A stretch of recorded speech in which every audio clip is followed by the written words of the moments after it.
Good morning, folks. Milk Money back with y'all again today. I decided to get a phone charger for the bike. I've done a lot of research. This actual phone charger here, if you can see it, it's going to be the QC 3.0 motorcycle USB charger. It actually charges in a USB, let's see. Yeah, USB charger can charge 2 devices simultaneously, if I said that right. The charger speed is 4 times faster than traditional chargers. It actually has an on-off switch. That's what I like about it. The ratings are pretty good on it. So I have not tried this yet. We're about to install it on the bike now. Very simple installation. It does USB-A and Type-C. So if you can see it on here, the little deals. But like I said, I like this also. You cannot see it on here, but I'll show you when I get done. But on the very tip top, it actually has a monitoring deal, LEDs. I got the red. You can get them in red or blue. Blue is a little bright to me, especially at night. So I got the red. But like I said, it has a power switch also. So if you cut it off, you don't have to worry about it draining your battery down. You can just cut it off like do everything else. If you remember how to do that, or remember to do that. Sometimes I forget. If you get in the habit like turning your gas off on the older bikes, you know, my Harley didn't have well, it did have petcock, but I didn't have to worry about turning it off because the fuel injected. It just took care of itself. But this bike on and off, I had to take a little bit to get used to that. But I'm back to habit now. So anytime I park it, even at the store, going in 5 minutes, I still cut the gas off, back on, that kind of thing. This will be the same thing once you get in that muscle memory of doing it.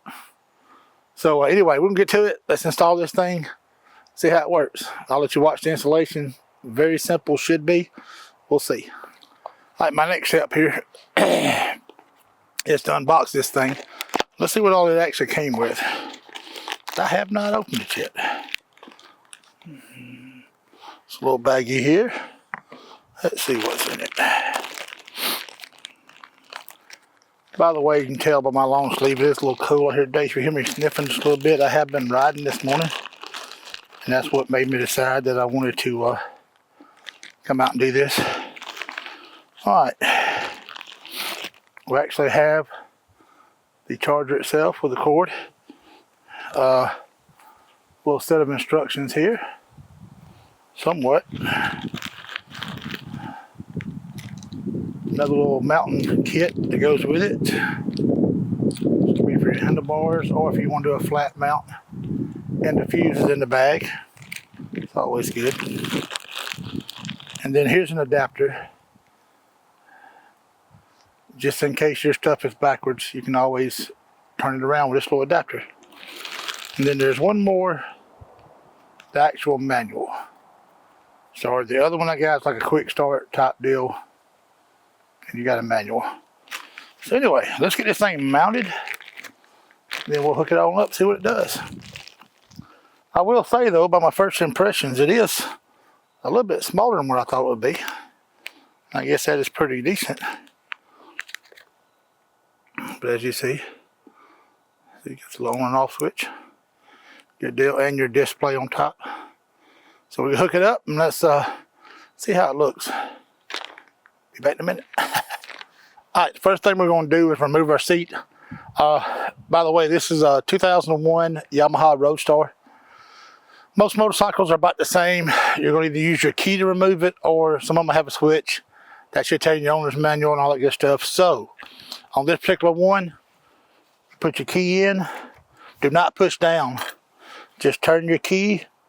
It's going to release the little thing in here. The seat comes right off. Alright, next step you're going to do is your little screwdriver. It's going to be a Phillips head or 10mm socket. And as far as I know, that's all the tools you're going to actually need. I will grab a couple of zip ties, things like that. But that should be about it. So, alright folks, our first problem. Apparently I did not read right. This little mount right here, even though it is halfway, whatever, a little cheap plastic mount, but it is too small for my handlebars. Whenever I have it on there, the gap is out there and there's no way to get it together. So it actually does come with another little mount. It's a little flat bar right here. Just one screw here in the middle. I did have to take off a little bit of material at the top. It did not sit quite flush. So I took a little bit with my pocket knife, just kind of whittled it out a little bit, and now it sits flush. Be real careful because it is plastic into plastic.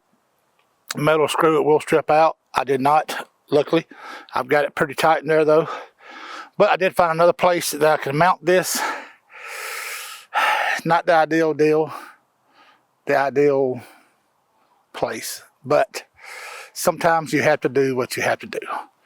I actually really want to try this little thing. So what we're going to do is I'm going to take you off the tripod and I'm going to show you what I have in mind. Alright, I do have a flat spot right here. I'm going to have to kind of angle it a little bit and I'll show you all that. Let's just see. I'll put it on in a minute. I am not going to drill into anything on here, but I do have 3M tape. I love this stuff, the actual 3M tape. So I'll put a little piece of that on there. It actually does come with a, excuse me, burped. Let me see if I can find it real quick. There it is. It does come with a little piece right there. I don't know about that. So, and by the way, if you do actually want to screw this into something, you have got 2 little screws in here. That goes with that little flat mount. So anyway, I'm going to clean this up real good with some 90% alcohol. I keep it in the shop for the lasers. I love this stuff too. It's just a regular spray bottle, but 90% alcohol. So I'm going to clean it up and I'll show you when I get it mounted in just a second. Alright guys, as you can see I've got it mounted right here on the triple trees. I didn't show the wiring part. Well, I haven't hooked it up yet, but I just simply took the little holder right here loose, slid it in here with those. Did not take the tank off. There's no sense in it. I just run it up under it with my fingers. There's a huge gap all the way back. Run it up under the frame, that way it won't get pinched. Run it up under the frame, and I just got to hook it up real fast.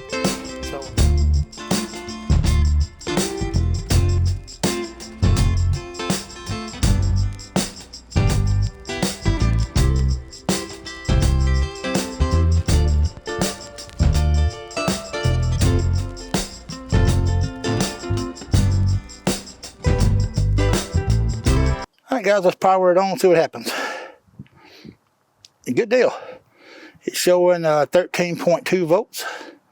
So we're all good to go. Like I said, it's out of the way. Everything's running back. I just got to put the seat back on it real quick. Go grab a cord. We'll hook it up to the phone. Let's see what happens. Be right back. Alright guys, everything's wired up and hooked up. I got my cable's a little too long, so I had to wrap it around the handlebars a few times. But anyway, I didn't want it behind on anything. Let's plug her up and see what she does.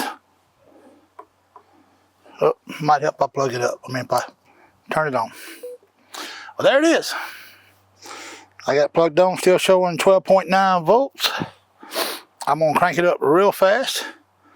And let's just see what the voltage does on it. And, yeah, hold on. I help I turn the motorcycle on. Good gosh. I can't remember turning nothing on today.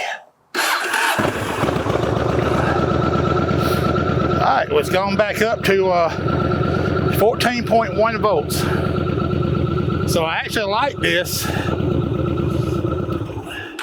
for a couple of reasons. I like it because it tells me if this thing is actually charging or not.